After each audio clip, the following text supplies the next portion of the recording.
Fala galera, beleza?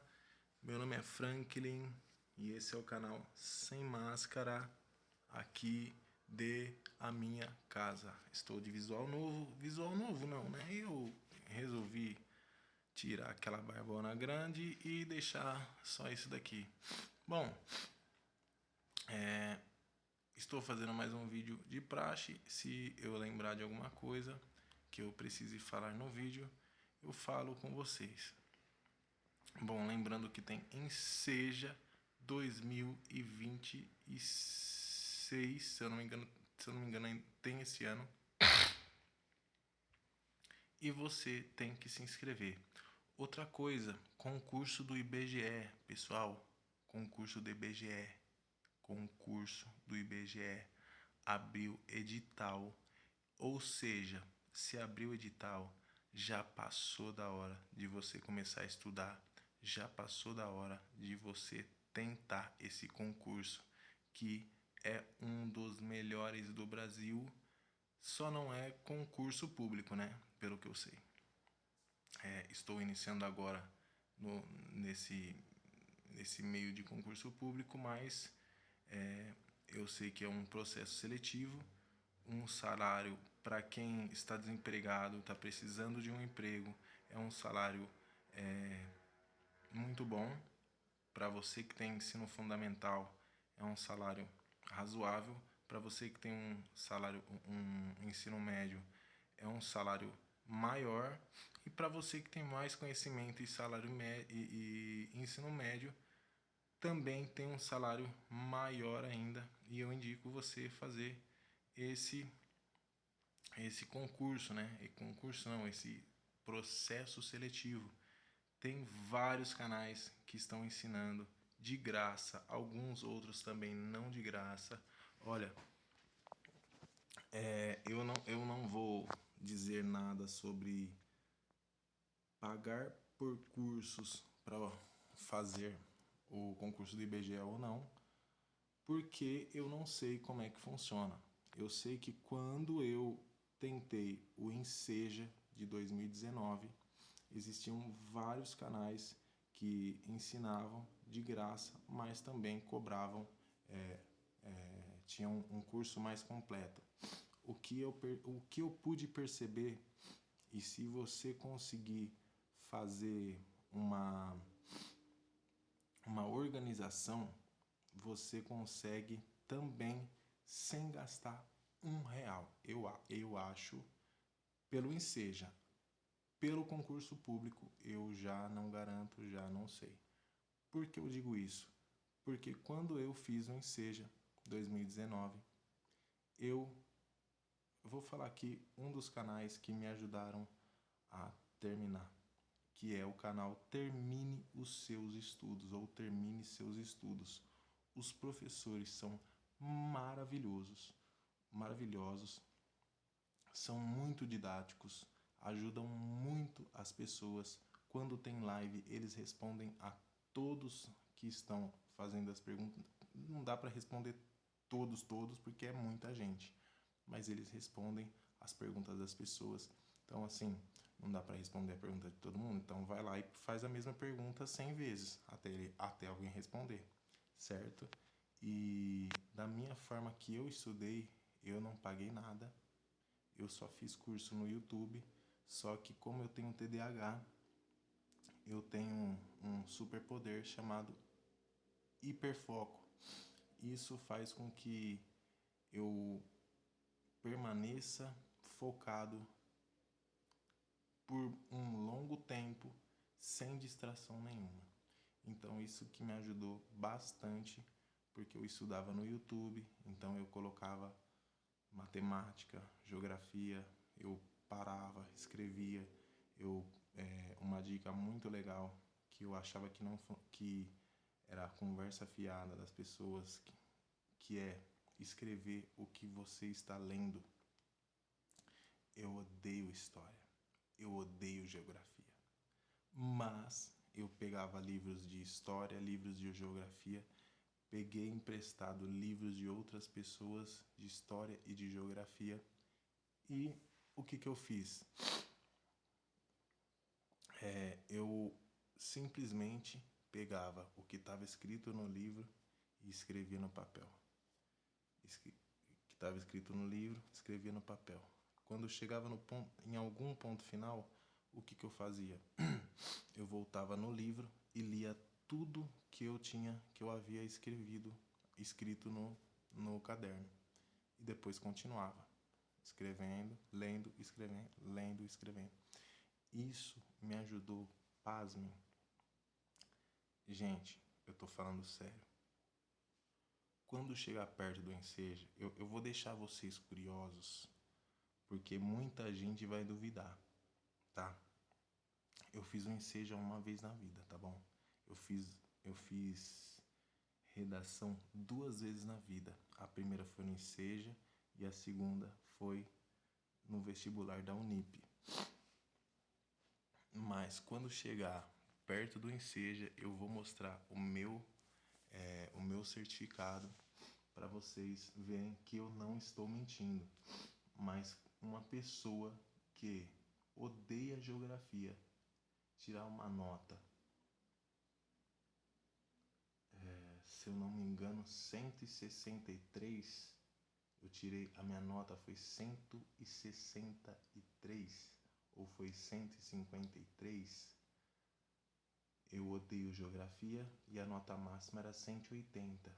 Então eu tirei, faltou pouco para me tirar a nota máxima, mas eu não tirei, mas fiquei feliz pra caramba. De matemática, de matemática, pessoal, quase não passei, porque eu fiz uma coisa horrível. Eu resolvi não estudar nada de matemática, porque eu sou crânio de matemática. Eu sou crânio demais mesmo. Eu não demais assim. Eu sei fazer contas e tudo mais. Tanto que eu estudava na escola e eu não conseguia fazer escrever conta, né? Nunca consegui escrever conta. Isso não entra na minha cabeça fazer conta escrita. Para mim, conta tem que ser feita na cabeça, certo? Então eu tirei nota 102 de matemática, sendo que a nota de corte era 100. Entendeu? Então você imagina. Agora, foi difícil? Antes de eu chegar na prova, antes de eu chegar no local da prova, eu pensei, meu Deus, agora ferrou tudo. Aí eu comecei a pensar, não, vai dar certo, vai dar tudo certo, vai ficar tranquilo, vai estar tudo tranquilo, eu vou chegar lá, vou fazer a prova e vou embora. E foi o que aconteceu. Cheguei, fiz a prova e fui embora. E fiquei esperando o resultado. E quando saiu o resultado, eu me emocionei. Eu me emocionei porque quando eu parei de estudar a primeira vez, eu parei de estudar na 7ª série. Por que eu parei de estudar? Por conta do meu TDAH, eu sempre fui uma criança peralta. Uma criança que atrapalhava até os outros amigos da escola. Só que de tanto a minha mãe brigar comigo, de tanto eu ver minha mãe chorando na reunião dos pais, e de tanto eu ver minha mãe chorar, meu pai chorar, eu falei, não, eu vou começar a estudar normal, vou parar de fazer bagunça e vou estudar. E aí eu fui com esse intuito para a escola. Só que quando eu tomei essa decisão, as professoras também tinham tomado a decisão delas, né? Então eu entrei na sala, tirei o caderno, coloquei a data, eu não colocava nem a data, nem nada, nem tirava o caderno. Coloquei o caderno em cima da mesa, coloquei a data, coloquei o nome da cidade, tudo certinho, e esperei a professora chegar. Quando a professora chegou, ela olhou para mim e disse: "Você fora da minha sala. Não quero você nunca mais na minha sala." Falei: "Professora, eu não quero mais ser como eu era antes. Eu não quero mais atrapalhar meus amigos. Eu quero estudar." Ela falou: "Eu não quero saber. Eu quero você fora da minha sala." Peguei minhas coisas e levantei e saí, fiquei lá fora. Esperei ela sair da aula. Falei: "Bom, pelo menos a próxima aula eu vou poder eu vou poder entrar e ter a minha aula normalmente. E lá vai eu sentar novamente no mesmo lugar, abrir o caderno que já estava com a data e tudo mais, porque eu usava um caderno, eu não usava caderno de várias matérias. E quando a professora chegou, ela olhou para mim e disse a mesma coisa: Você, Franklin, eu quero fora da minha sala, e não quero mais que você participe das minhas aulas. E isso aconteceu com 4 professores. E naquele dia eu resolvi parar de estudar, que eu falei, caramba, a vida toda eu fui um moleque filho da puta. Ixi, eu falei essa palavra, não devia ter falado. Mas eu sempre fui um moleque peralta, né? Um moleque que atrapalhava todo mundo. E quando eu decidi mudar, quando eu decidi fazer diferente, aquelas professoras já tinham a sua decisão tomada também. Então, quando eu peguei o diploma do Enseja, foi emocionante para mim, porque eu lembrei de tudo isso. Porque eu não culpo aquelas professoras. Eu não culpo, eu quero que Deus abençoe elas. Sabe por que eu não culpo? Porque eu tenho TDAH, cara. Eu tenho TDAH. Eu acho que TDAH e autismo são dois transtornos que são incompreendíveis. E naquela época pior ainda. Então naquela época, o seu filho é bonito, o seu filho é inteligente, mas ele não quer fazer lição, ele é vagabundo, ele, né, só tem coisa ruim para falar de mim. E eu me lembro muito bem um dia que a minha mãe estava na sala de reunião de pais e alunos e tá o João, tá com a nota boa, parabéns. Todo mundo batia palma para cada aluno que estava fazendo coisas boas. E aí quando chegou o Franklin,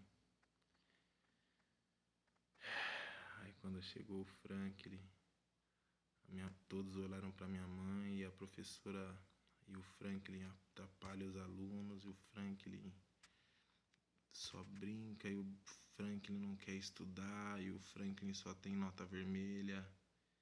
E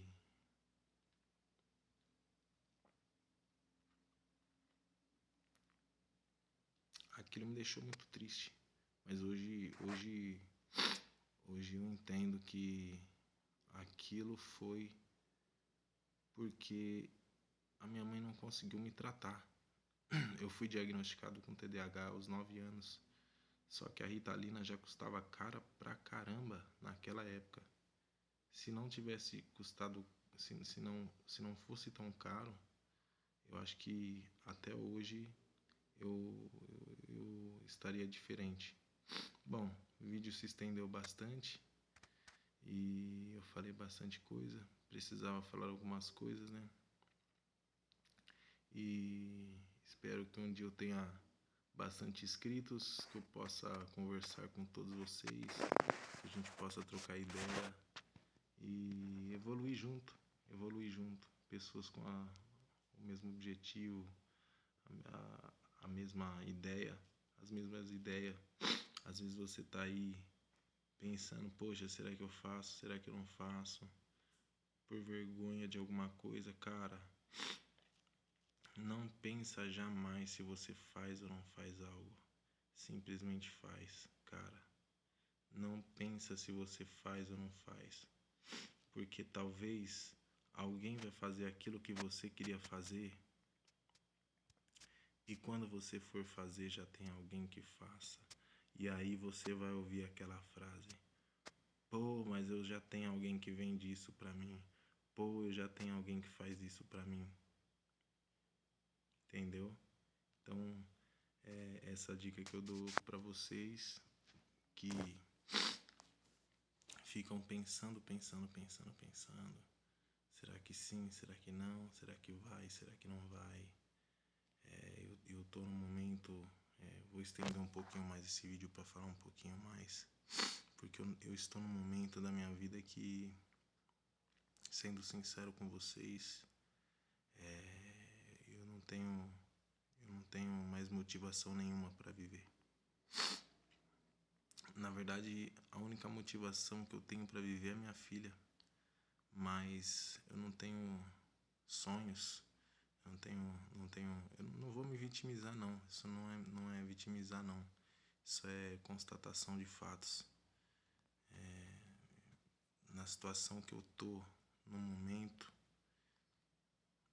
eu penso, sabe como você pensa assim, não, talvez se eu fizer de tal jeito, mas tal jeito não dá porque não tem tal coisa. Mas e se eu fizer assim? Mas assim também não dá. Eu tô nessa situação, mas por isso que eu criei vídeo no YouTube, criei um canal no YouTube. Na verdade já tinha, era do meu pai, eu criei pra mim. Mas eu tô fazendo esses vídeos mais porque eu não sei da onde eu descobri que vídeos mais autênticos, mais sem corte, sem frescura, tá tendo mais alcance no YouTube e eu resolvi fazer. Eu não sabia o que eu ia fazer. Quando eu era adolescente, eu pensava em fazer música, fazer funk. Olha que coisa doida. É porque eu sei um pouquinho de música, sei um pouquinho de vibrato, sei um pouquinho de canto, mas eu acho que meu propósito na vida tá em ajudar as pessoas, independente de que, se for ajudar na música, se for ajudar a pessoa a ter uma vida melhor ou sair de alguma coisa. Por exemplo, para finalizar, sempre eu falo isso. Eu falo com meu pai por 1 hora, eu falo para finalizar umas 1000 vezes. O cigarro. Hoje eu não tenho cigarro na minha vida, eu não fumo, mas eu já fumei pra caramba. Cheguei a fumar 2, 3 maços de cigarro por dia.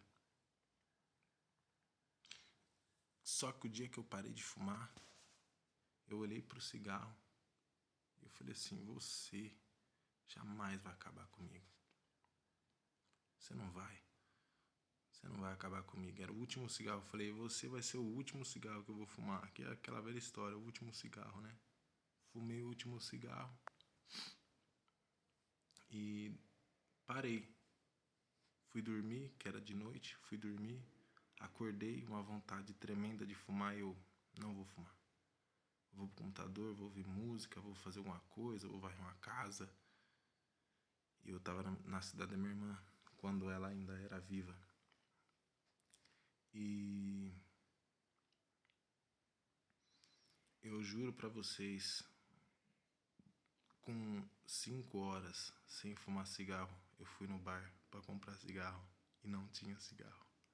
Eu olhei pra Deus e falei obrigado, porque o lugar mais próximo pra comprar cigarro ali, do cigarro que eu fumava, aquela porcaria do Eight, era quilômetros dali. Então eu quis parar, mas eu precisei que o cigarro ficasse longe de mim por muito tempo. Entendeu? Mas eu consegui parar. E isso foi uma vitória pra mim. Isso foi uma vitória muito grande. Porque o cigarro,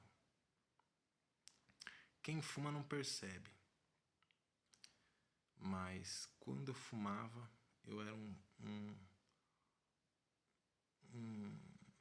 cinzeiro ambulante. Nem mulher queria ficar perto de mim. Depois que eu parei de fumar cigarro, comecei a andar perfumado. As coisas mudaram. Cara, como um fumante afasta as pessoas.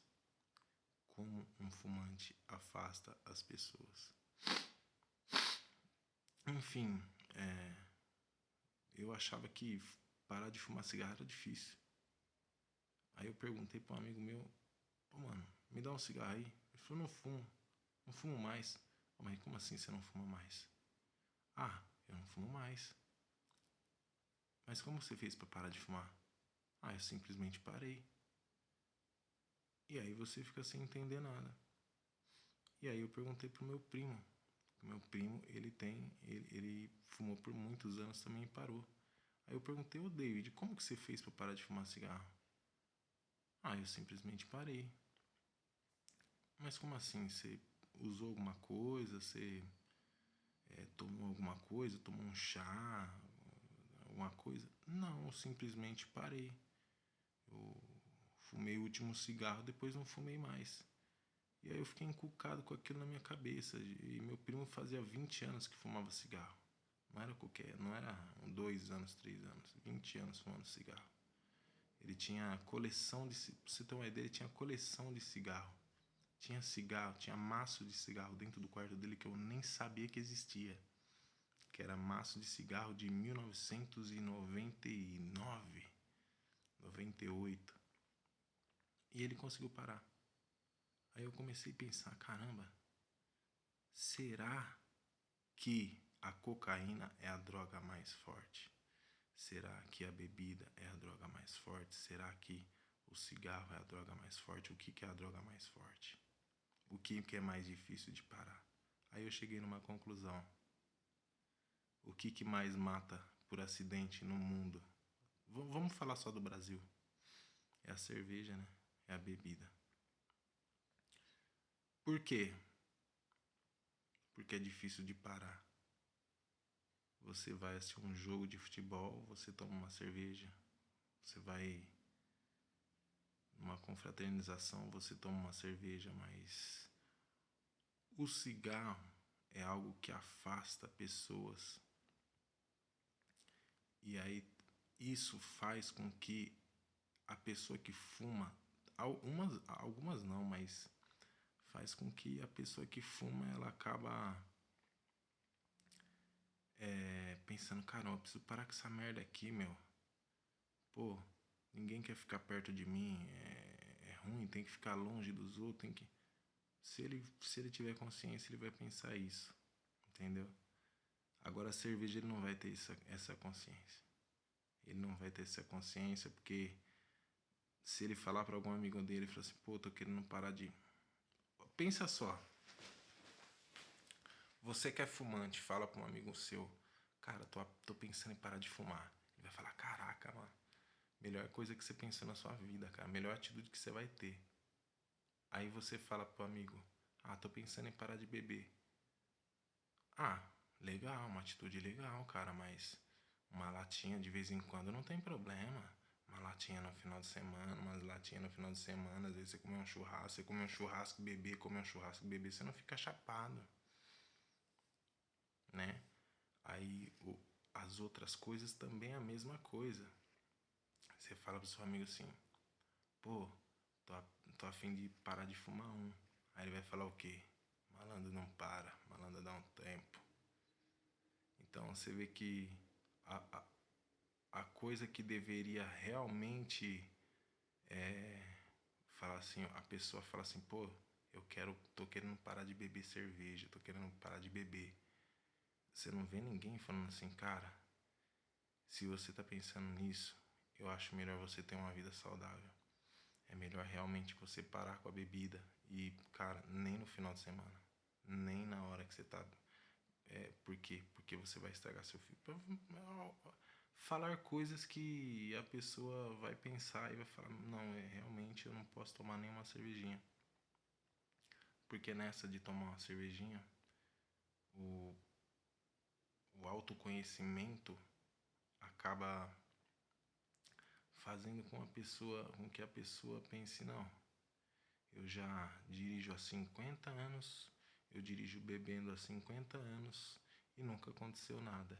E aí quando faz 51 anos, ele tá com uma latinha de cerveja na mão e tá morto dentro do carro por causa da cervejinha, da bendita cervejinha. Não foi por causa de giz, para quem conhece. o giz, não foi por conta de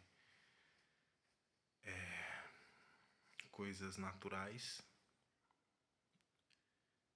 mas foi por conta da bebida. Então talvez a gente deveria repensar melhor sobre as bebidas do que querer criminalizar outras coisas que realmente devem ser criminalizadas, mas também colocar esse tipo de coisa, né? E a gente também pegar as nossas leis e aumentar as nossas penas,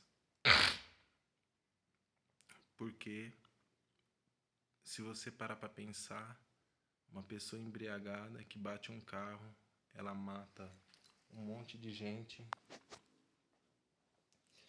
Eu já cansei de ouvir falar sobre casos de pessoas que beberam, dirigiram, mataram pessoas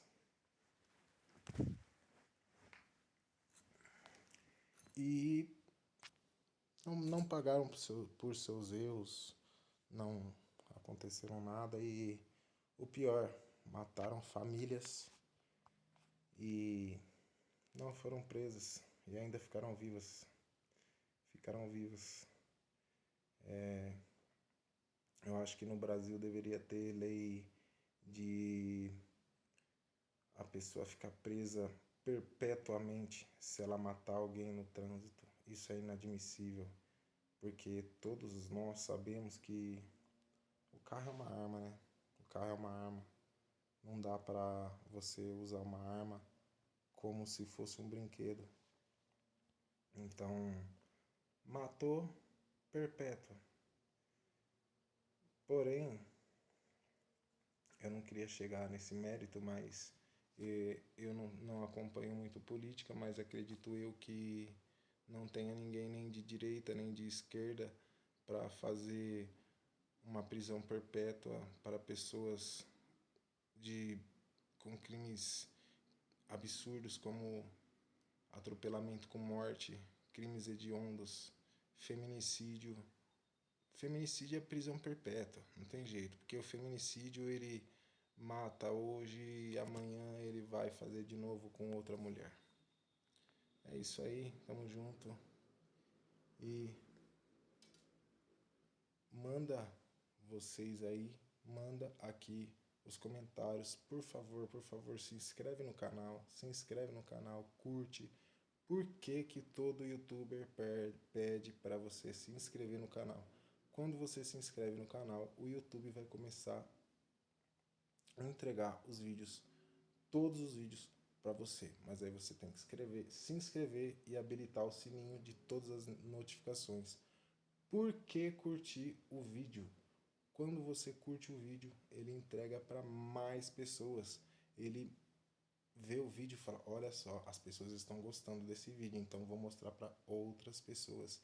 Então, compartilha com os seus amigos. Vou estar falando de várias outras coisas. Por isso eu quero que vocês deixem aqui no comentário coisas para mim falar. E eu vou falar, seja de TDAH, seja de bipolaridade, seja de provas de ensejo, seja de concurso, seja de vendas. O que eu tiver conhecimento, eu vou falar com vocês. E fiquem com Deus. E aqui é Sem Máscara.